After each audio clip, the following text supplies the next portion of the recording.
Okay, Recording practice. How are you? I'm good.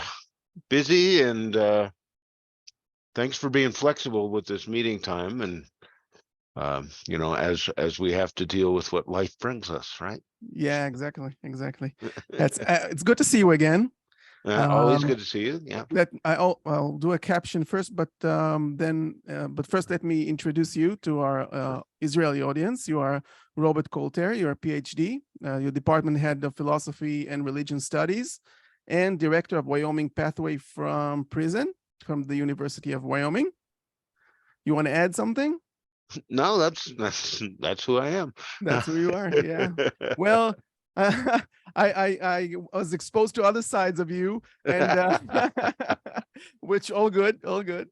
And regarding what I said earlier, I would like to talk to you about your work with prison and Stoic camp, and to show Yeah. our audience what you can make with Stoic philosophy practically. We did the last episode I did was on the podcast was about James Stockdale and his experience in Hanoi prison, and it's a continuance, and it's I think you're gonna give us your point of view.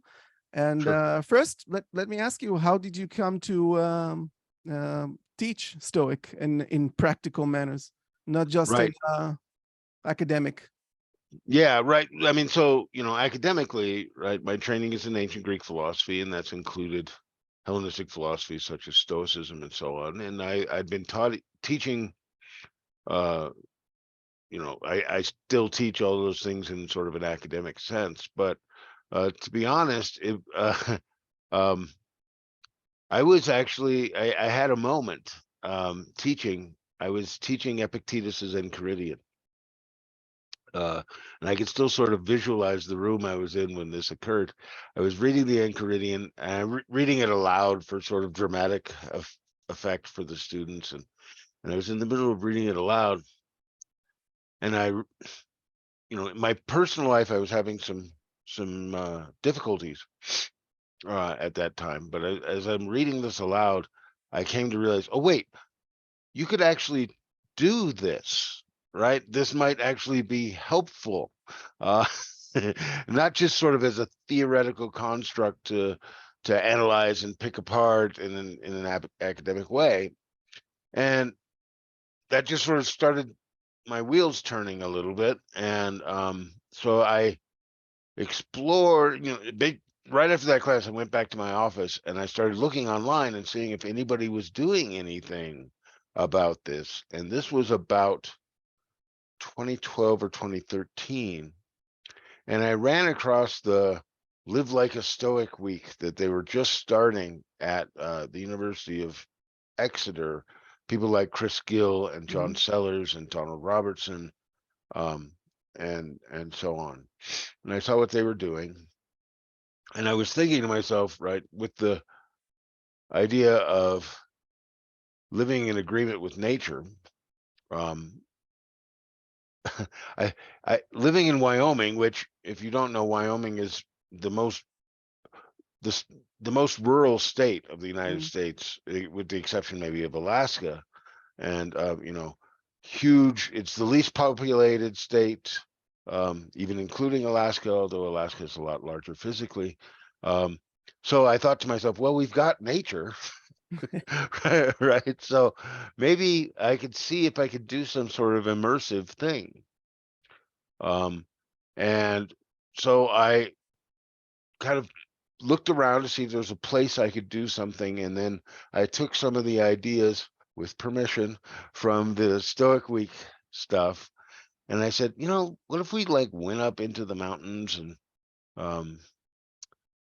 just sort of tried to apply Stoic principles in this pretty rural, natural setting and see how that went. And that was the beginning of my Stoic camp that has now been running for 10 years. So kind of exciting. Wow, that's perseverance for you. And but the persons that the professor you mentioned, Robert Donaldson and Chris Gill, and they're all doing courses and online. You actually took it to the personal level, which Yeah. So we go up to this camp and we stay in cabins in the woods, literally with deer and moose, and we haven't seen a bear yet, but they're around there, and uh, hope and you won't. we, well, maybe from a distance that would be lovely, um, but yeah, we sit together and read these texts and talk about them and analyze them and see how we can apply them to our lives, and for 10, 12 hours a day we do this at the camp, in large groups and small groups on hikes through the woods. Yeah, so it's very personal, uh, one-on-one, and this year it's coming up again in May. We already have at least 25 people signed up to do it again from all over the country and all over the world. Actually, a couple people from Europe are coming, a couple of mutual friends of ours. Really? Yeah, some people from who are there in Rome are coming as Mhm. well. So yeah, very personal. And you took it to the next level and actually teaching Stoicism in prisons, which is Yeah, how is that yeah. So going? uh, it's it's it's different. Um, um, yeah. So a few years ago, I was asked if I could teach in our what was then just beginning prison education program here at the University of Wyoming, and it was a little bit difficult to convince the prison authorities that teaching philosophy would be good or useful. So what I did is I convinced them to allow me to do a pilot project with some incarcerated students, and I took Stoicism to them, and I sort of adapted some of the things we'd been doing at the camp for a more structured situation. That I mean, prison is highly structured, as you might Mm. imagine, Yeah. um, and yeah, so did it with a couple of groups of about 15 incarcerated students, at a minimum security prison, and it was, the goal was not necessarily to convert them to Stoicism, which I don't think is ever really the goal, right? But to talk about Stoicism as a model of how one can apply philosophical thinking to one's own life and one's own values and the choices one's made. Mhm. Um, so it's actually a fairly intense situation. When I teach Epictetus, for example, the famous bit about, some things are up to us and some things are not, and one of the things that Epictetus points out is not up to us is our bodies. When I teach that on the university campus, for example, 18, 19, 20-year-old students think they're invincible and that their bodies are invincible, and they aren't terribly persuaded by this idea.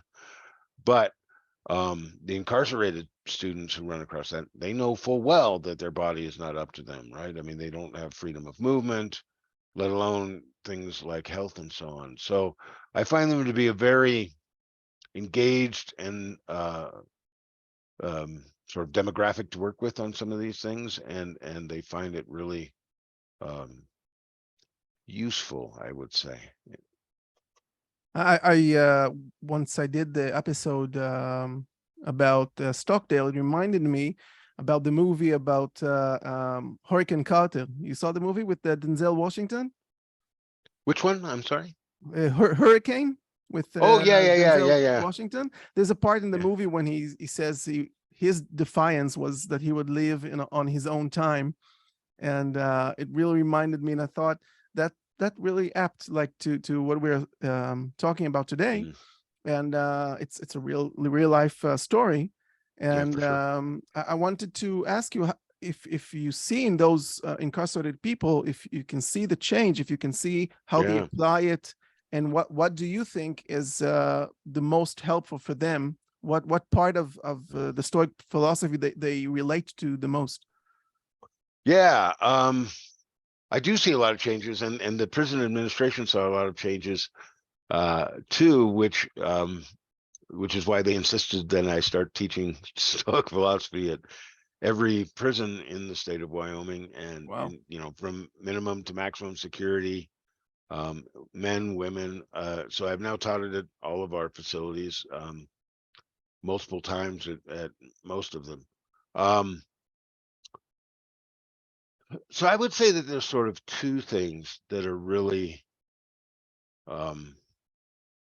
really resonate with them, and then a lot of the central ideas, of course, in Stoicism, maybe have some immediate applicability, but I would say their influence on the way we interact with others and the world around us, sort of continues to percolate through Mhm. through our actions and our choices. But so we've already talked about what's often called the dichotomy of control, which maybe is a bit of an unfortunate name, but the distinction between what's up to us and what's not. They find that incredibly useful often, right?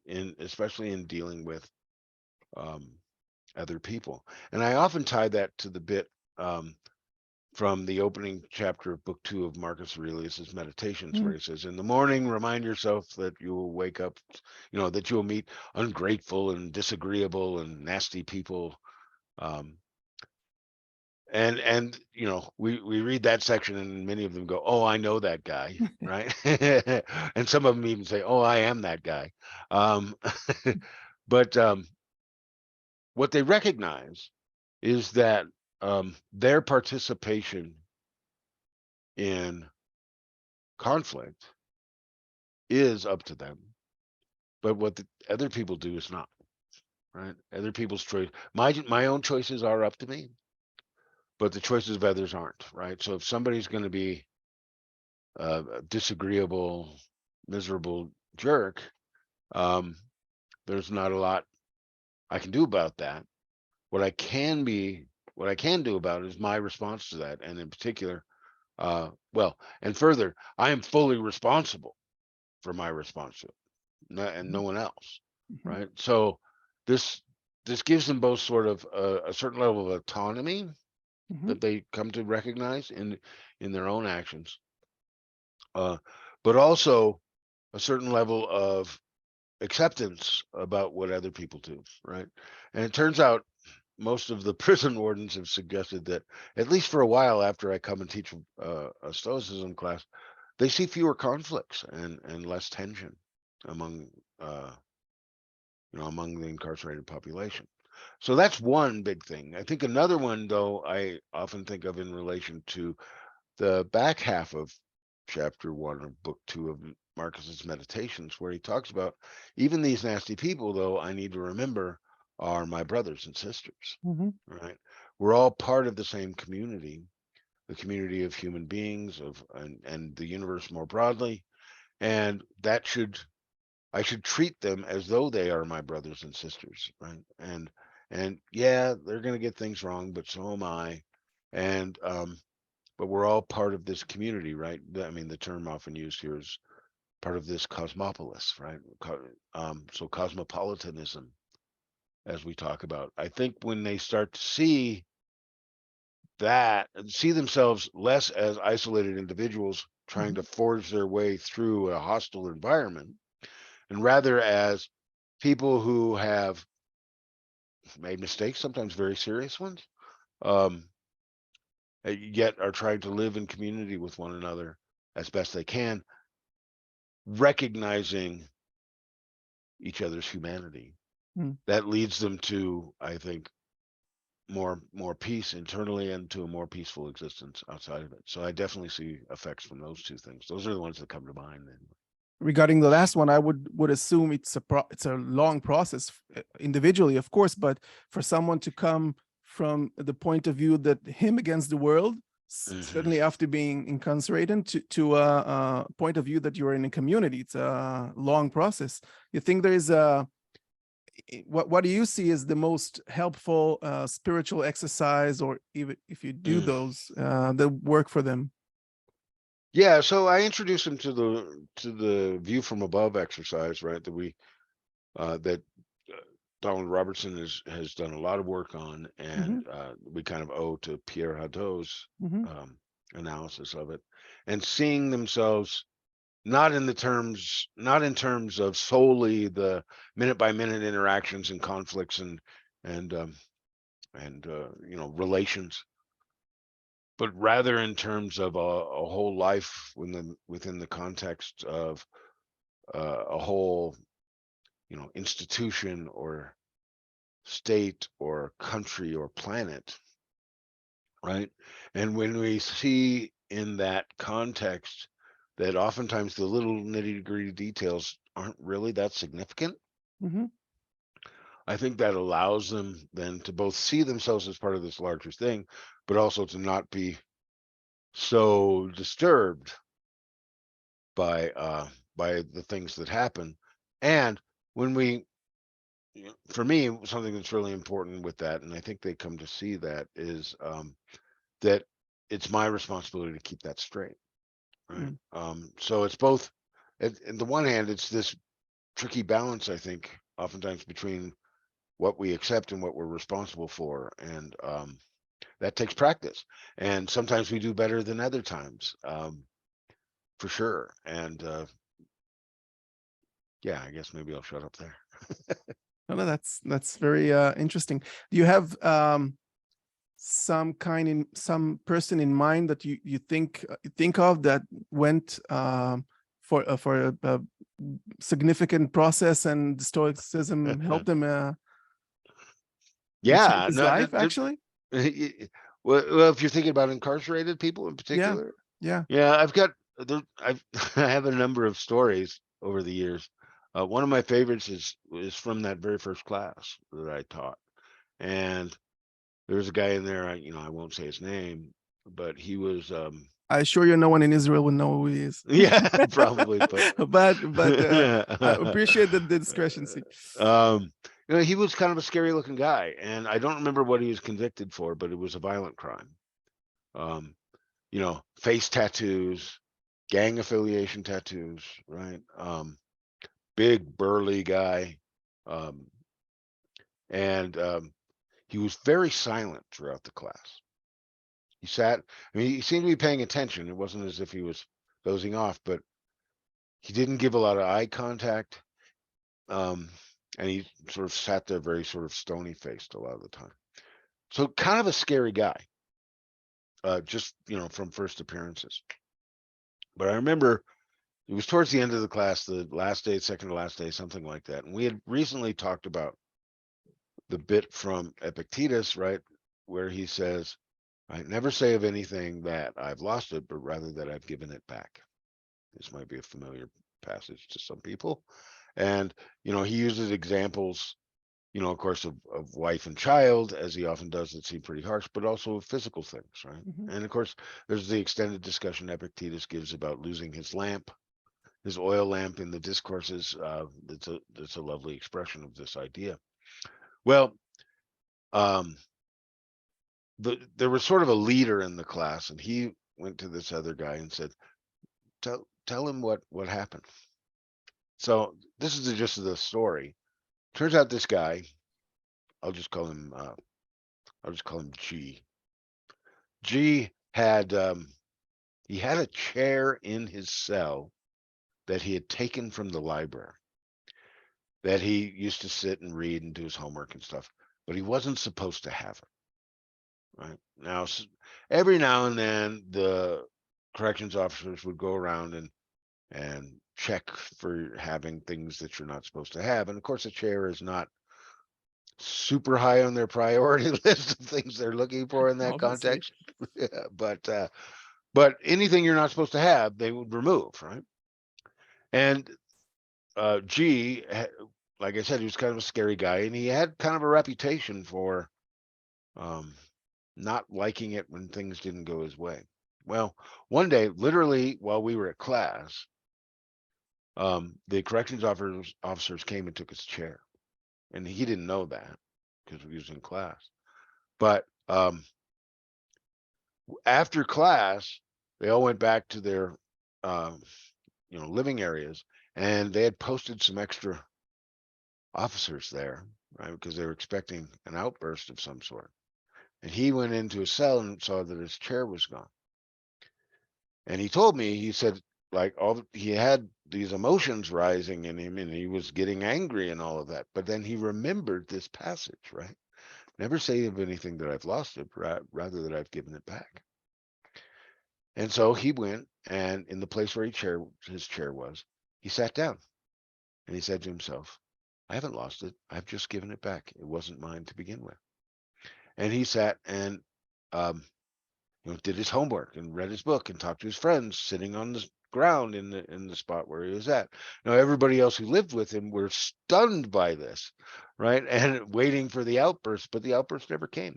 And not only the next day when he was telling me about it, was he quite proud of that, but everybody else was proud of it too. And so that episode really became sort of a model for everyone else to emulate. And that's sort of the most vivid story that jumps to mind, but it's a pretty cool story. Yeah, it's the simplicity that is explains a lot. How you can take some small passage and make it, and it will change your life. Yeah. Yeah.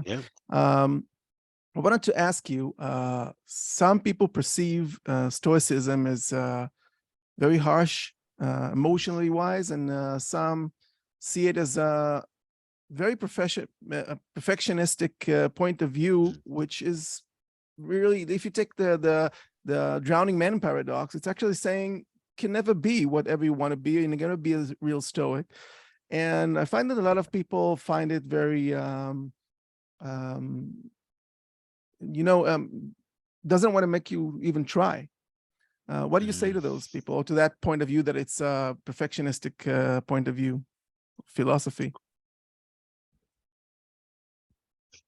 Well, there's a couple things I want to say, right? I tend to respond to this too. So, look, I mean, so the drowning man analogy, right, tells us that none of us are sages and we're all vicious, right? And I think that is standard Stoic doctrine. I don't think we can argue with that about whether that's what the ancient Stoics thought. And I understand why people might think of that as maybe defeatist in a way. Yeah. But I tend not to think it is, right? I mean, so, or if it is, it isn't any worse than a lot of other views as far as that goes, right? So the sages, I mean, the Stoics kind of waffle about whether the sage is even possible, or if so, as rare as the phoenix, right, as they say.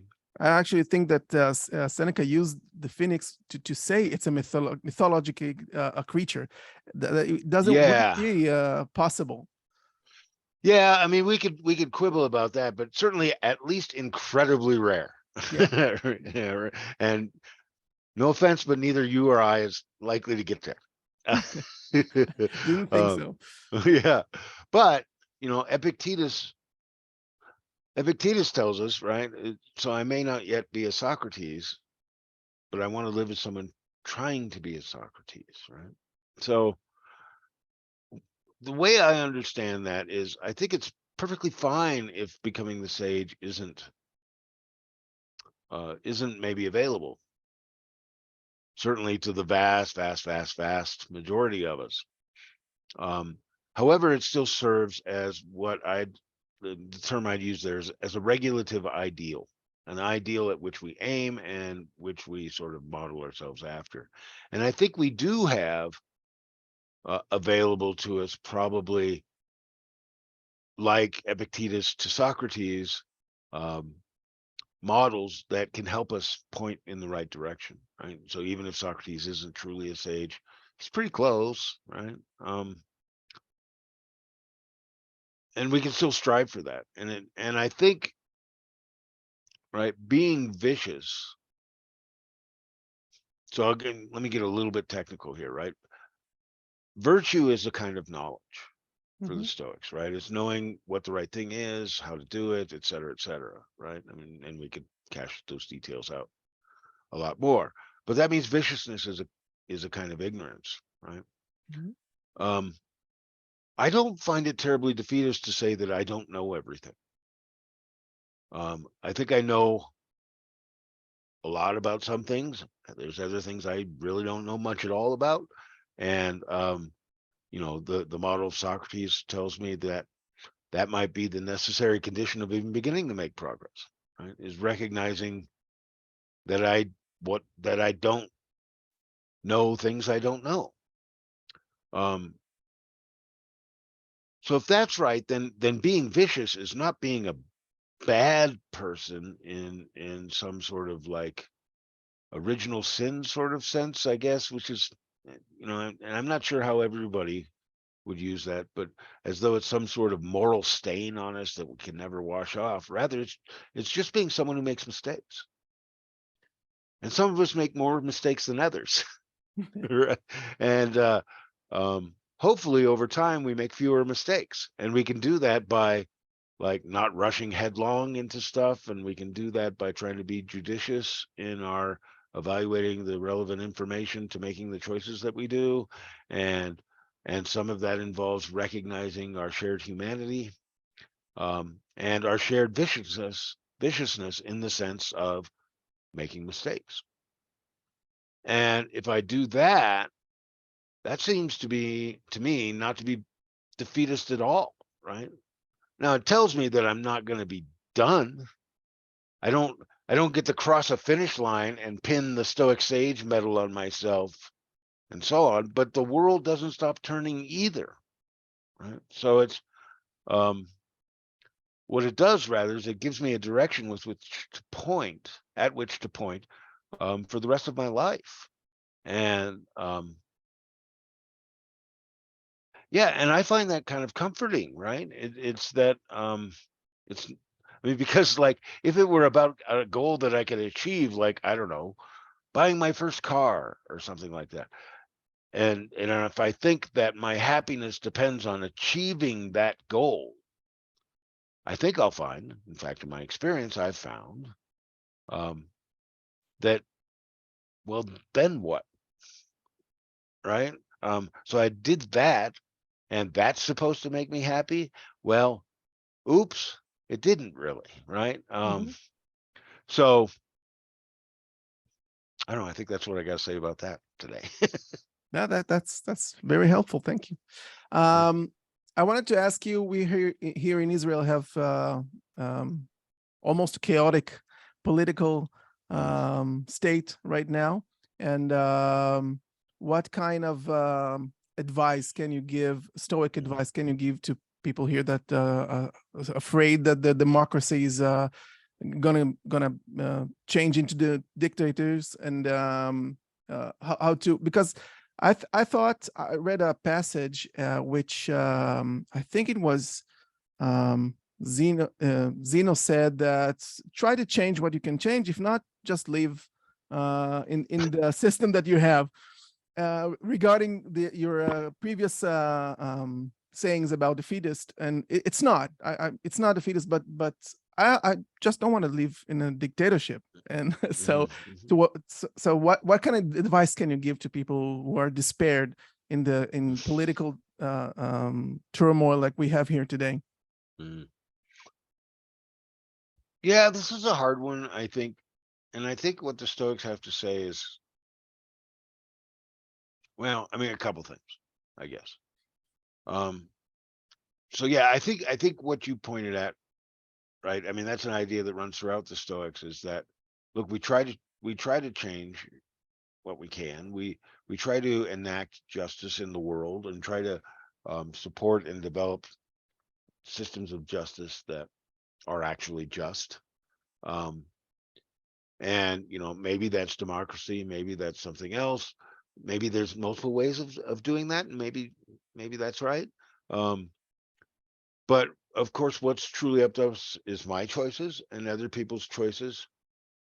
My choices are mine, other people's choices are theirs, and we all sort of triangulate that, and the world kind of is very much out of my control. I can't make the world look a particular way. so I take full responsibility for my choices, and maybe that means marching in the streets, maybe that means voting, maybe that means running for an office, maybe that means signing up for the military, whatever it happens to be, right? Of the choices that are available to me, I do those as best I can with, as Marcus puts it over and over again in the meditations, with the common good in mind, right? But even Marcus wasn't, even though he was the most powerful man in the world, he couldn't like just sort of enact his whims on the Roman Empire, which was one of the most largest and most powerful empires in the history of the planet, right? And he was, the ruler of that, but that didn't make him omnipotent either, right? I mean, I think there's probably a lot of things he wishes he could have done that he couldn't, or thought would fail, right? So I don't think we're in any different position with regard to that, whether it's in Israel or whether it's in the United States today, which has its own bits of turmoil, and or whether you're in Russia or Ukraine, right? For example, right? Lots of tough stuff going on, and we make our choices as best we can. But among those choices could be, right? Maybe we could leave. Maybe we can go on. And I'm thinking, for example, of the end of the Roman Republic and Cato the Younger in particular, who, there's another pretty chaotic time, right? As the Roman Republic was ending, and the rise of Julius Caesar and his supporters and his opponents, many of whom were quite well known personally to one another. Figures such as Cicero and Mark Antony and Marcus Brutus and Julius Caesar and Octavian and all these guys, right, fighting for the future of is it going to be an empire or a dictatorship, or is it going to continue to be a republic, and so on. And Cato was Julius Caesar's most, I don't know, staunch opponent, I suppose. And when he realized that his cause was last, he chose, as Epictetus puts it, the open door, right?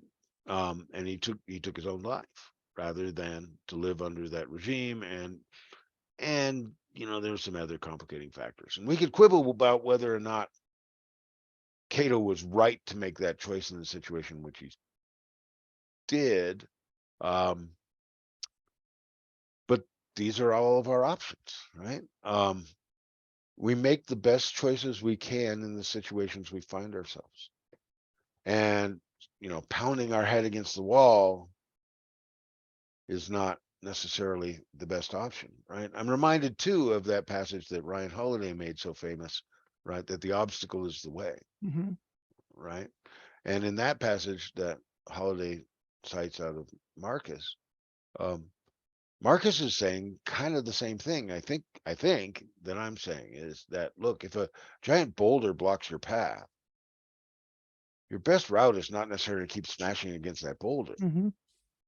Rather, it's to find an alternative, find a different way, and these obstacles sort of force us to find a different way. And this is why, well, and so it's incumbent upon us to find the best way we can to make progress in our lives, for ourselves, and for our community.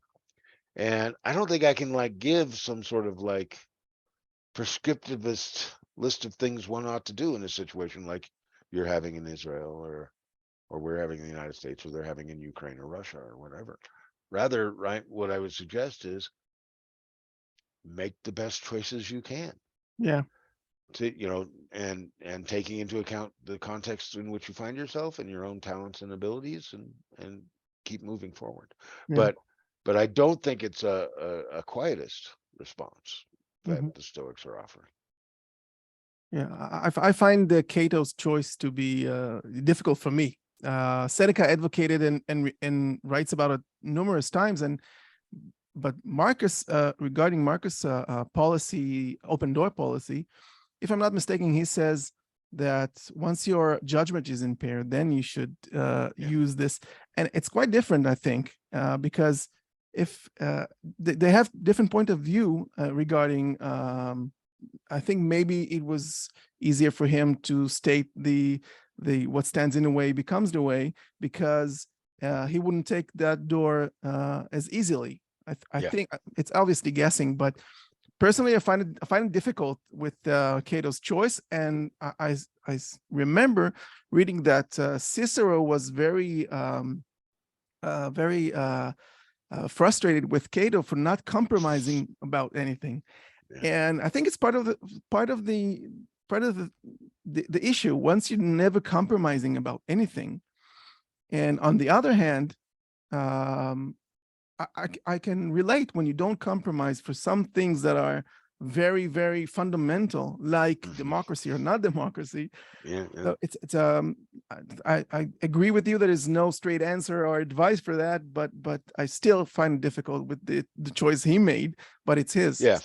Yeah. Yeah. Well, that's exactly the right point at the end, right? I'm inclined to agree with you. I think Cato jumped the gun, right? Or the sword. Yeah, right. Yeah, I mean, I think Cato did it far too soon, right? And I think the criterion is like, if you find yourself unable to make virtuous choices, that's the signal that you're done, right? Mhm. And maybe that's what Cato thought. Hard to know what was in his head. There's a lot of context and so on. Seneca admired him greatly for that. Mhm. I'm not quite as impressed by that particular choice. I think like you, and I think others like Marcus, and I think a lot of times when Epictetus talks about the open door policy, he's kind of using it to say, "Oh, is it really as bad as you think it is? Well, the door's open." Right? Mhm. Sort of uses as a rhetorical tool to point out that maybe things aren't quite as bad as whoever he's talking to thinks, right? So yeah. Yeah. Okay. That's about the time we have. I want to Okay. thank you very much for taking the time, and I hope to see you soon again. Yeah. And maybe we'll talk again before, but pretty sure we're seeing each other in November, right? Oh, excellent. Yes, I'm planning to be in Athens in November, so that Yeah. it'll be good to see you again. We'll see you. Yeah, thanks for having me. Thank you very much, Rob. Yeah. Goodbye. Have a good one. Bye.